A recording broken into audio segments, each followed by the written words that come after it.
Every day, teachers are designing activities to target higher-order thinking skills in order to engage students in rich learning experiences. But integrating technology adds a whole new layer to teaching and learning.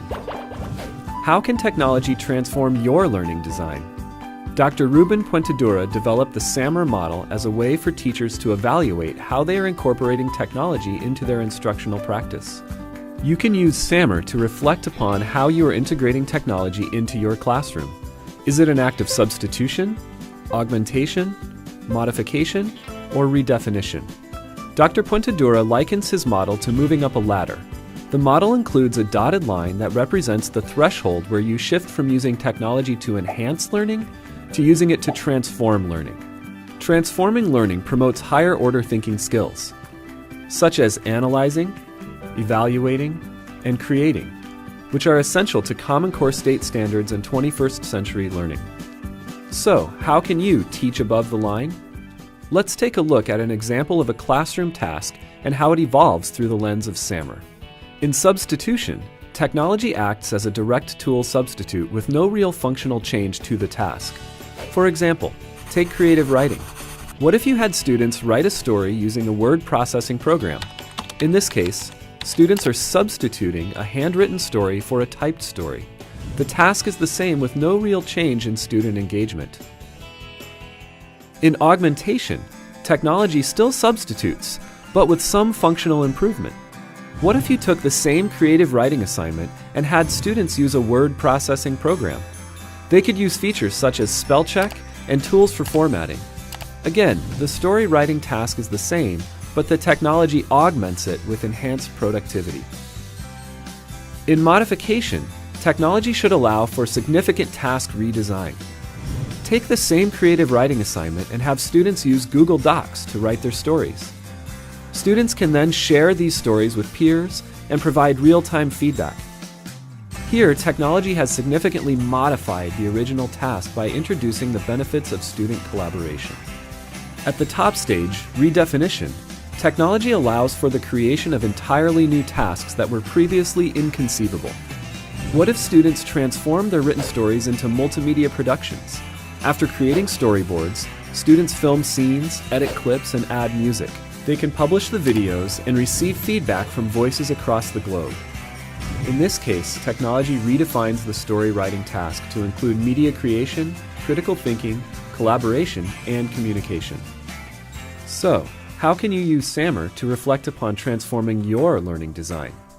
Puentedura offers reflection questions to help you move up the SAMR ladder and shift how you are designing learning experiences. For instance, ask yourself, what will I gain by replacing the older technology with the new technology? Have I added an improvement to the task process that could not be accomplished with the older technology at a fundamental level? Does this modification fundamentally depend upon the new technology? How is the new task uniquely made possible by the new technology? These are just a few of the questions you can ask yourself as you evaluate the design of a classroom task, and consider that not all technology integration is created equal. Ultimately, SAMR can help you evaluate your use of technology and design tasks that target higher-order thinking skills, engage students in rich learning experiences, and impact student achievement.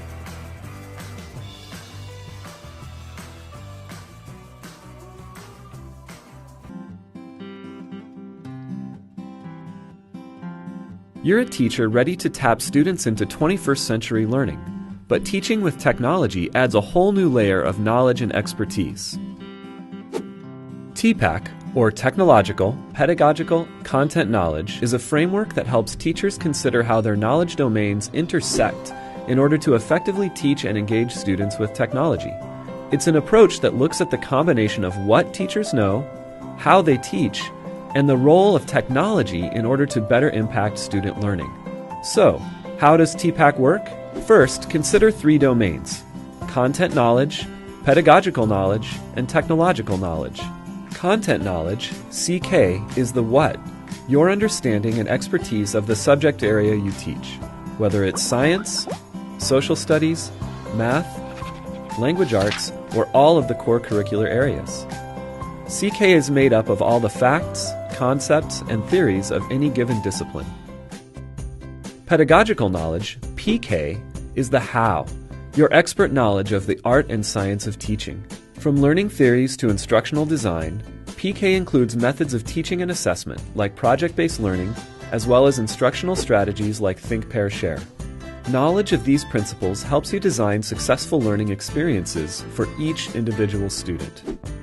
Pedagogical content knowledge, or PCK, is the intersection of the pedagogical and content areas, the knowledge you have of how to effectively engage students in learning concepts and skills. This knowledge includes approaches for addressing different learning styles and scaffolding content for deeper understanding. Educational psychologist Lee Schulman saw this intersection as teaching at its best. But several scholars, including Matthew Kohler and Punya Mishra, have added an additional component to 21st century teaching: technological knowledge, or TK. TK represents your knowledge about the tools, including how to select, use, and integrate technology into your curriculum. But it's not just about the devices. It's also the quality of content that students access through apps, websites, and games for learning.